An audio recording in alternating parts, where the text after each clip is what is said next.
Энэ монголчуудын танилцуулгаас хоёр юм дээр жоохон санал нийлэхгүй байна. Би өөрөө энэ салбарт олон жил байсан юм. Шуудангийн салбар либерал гэдэг байгаа. Энэ ерөөсөө либералчл байхгүй байгаа шүү дээ. Сая химэлээ сая сүүл танилцуулсан үний ярьж байгаагаар энэ хуулийн дээр заагаад өгчихсөн үндсэн сүлжээ эзэмшигч гэдэг зөвшөөрлөөр улс хоорондын тээвэр транзит явахгүй байгаа. Хоёрдугаарт нөгөө орон нутг руу шуудангийн үйлчлэгийг ерөөсөө монголчууд нь баг үндсэндээ монопол байдлаар барьчихсан. Нөгөө талдаа нөгөө өртгийн хувьд бол хүндрэлтэй байгаа нь үнэн. Тэгээ бос хувийн хвшлийг оруулдаггүй. За тэгээд хоёрдугаар санал нийлэхгүй байгаа зүйл нь монголчуудын дээр 60 тэрбум гэж ирж байна. За саяын 40 тэрбум гэж ирж байна. Энэ бол хамаагүй том зах зээл. Энэ нь өөрөө улс хоорондын тээвэр шуудангийн үйлчлэгээ ялангуяа хятад Орсын хооронд транзит бол маш том үйлчлэгээ. Энэ өөрөө 16 онд би яг өөрөө хуваараа судалгаа хийжсэн үед энэ зах зээлээс манай хоцорсон байгаа. Бид нар ерөөсөө хятадаас Оросоос хятад руу тээвэрлж байгаа үйлчлэгийг шуудангийн салбарын зохицуулалтаар авах юм бол энэ бол айгүй том зах зээл байгаа байхгүй. Тэгээ энэ ерөөсөө орохгүй байгаа шалтгаан нь төр бизнес хийгээд байгаа байхгүй. Ерөөсөө 66% төр. За Монгол шуудангийн хөвчлөл 16 онд явсан байх. За тэр үед хувийн хвшил ороод менежмент нь орж ирээд сайжирсан байх гэж найдаж байсан. Одоо энэ танилцуулгыг харахад бол өсөлттэй байгаа ч гэсэн дэлхийн жишг трендийг харсан өсөлт байхгүй байгаа даа. Тэгэхээр энэ дээр ямар арга хэмжээ, ямар санал байгаа нэг танилцуулахгүй бол ийм зөрүүтэй мэдээллүүд яваад байна. За сая танилцуулган дээр дурж ин харилцаа холбооны зохицуулах хороноос асууя. Хэрвээ үнэхээр либерал салбар болоод явж байгаа юм бол энэ 100 гаруй зөвшөөрлийг яагаад энэ 30хан компани үйл ажиллагаа явуулаад байгаа юм бэ? Тэгэхээр энэ өрсөлдөөний орчин алдагдсан байгаа мó? Хууль эрхцэн орчин. Одоо миний харж байгаагаар бол энэ шуудангийн тухай хуулийн 3-ын 1-ийн 1, 1-ийн 2 дээр заасан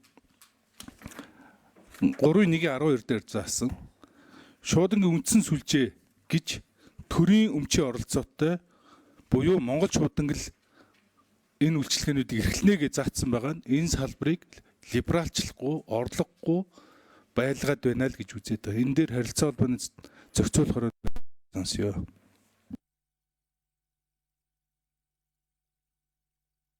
Минут нэмжих хаа. За, анар гишүүний асуултууд зохицуулахаар чин зэрэг дарга түрүүн энэ туралтаа гэдгээр соронд нэг хариулах. 3 номер дээр микрофон нээж өгнө.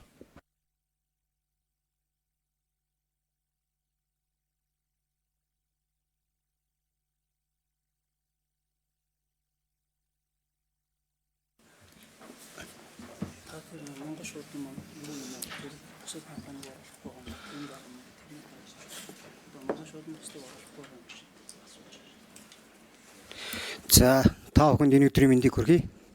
Харилцаа холбооны зохицуулах хорооны шуудангийн зохицуулалтын газрын дарга Цэрэн юм. Анар гишүүний асуултанд хариулъя.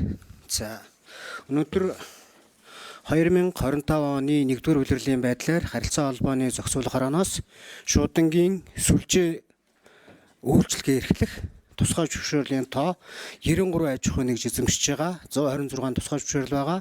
Үүнээс шуудангийн сүлжээний тусгай зөвшөөрлийг 4 хуулийн этгээд эзэмшиж байгаа. 73 аж ахуй нэгж 93 улс хоорондын шуудангийн үйлчлэгийн тусгай зөвшөөрлийг эзэмшиж байгаа. Гэхдээ тусгай зөвшөөрлийг эзэмшиж байгаа эдгээр бүх аж ахуй нэгжүүд нь бүгд идэвхтэй үйл ажиллагаа явуулж байгаа юу гэвэл үгүй. Өнөөдрийн байдлаар 25 оны 1-р улирлын байдлаар 62 аж ахуй нэгж тусгай зөвшөөрлийнхаа хүрээнд үйл ажиллагаагаа эрхэлж явуулж байна. Монгол шуудан компани тухайд бол шуудангийн тухай хуулийн 3.1.12-оор Монгол шуудан компаниг бүх нийтийн үйлчлэгээний үүргийг хэрэгжүүлэгч үндсэн сүлжээ эзэмших шуудангийн оператор зүйл тодорхойлж зааж өгсөн байгаа. Тийм учраас либерал гэдэг ойлголт маань бол энэ хуулийн заалтаар бол хязгаарлагдж байгаа юм. За, хариулт тодорхой байлаа. Тодруулж асууна анар гишүүн. Тэгэхээр та өөрөө зохицуулагч байгууллагыг төлөөлөөд либерал бишээ гэдгийг энэ 3.1.12-оор хязгаарлаж байна гэдгийг хүлээн зөвшөөрч байгаа юм байна те. 3 номер.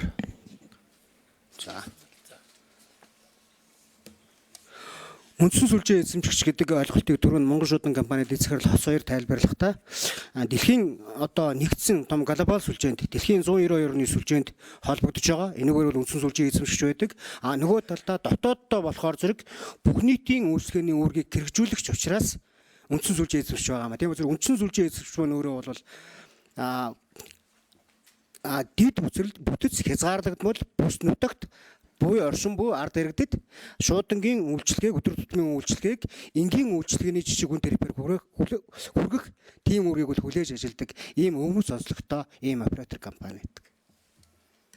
За 2 дугаар микрофон дээр нэмэлт мэдээлэл өгье.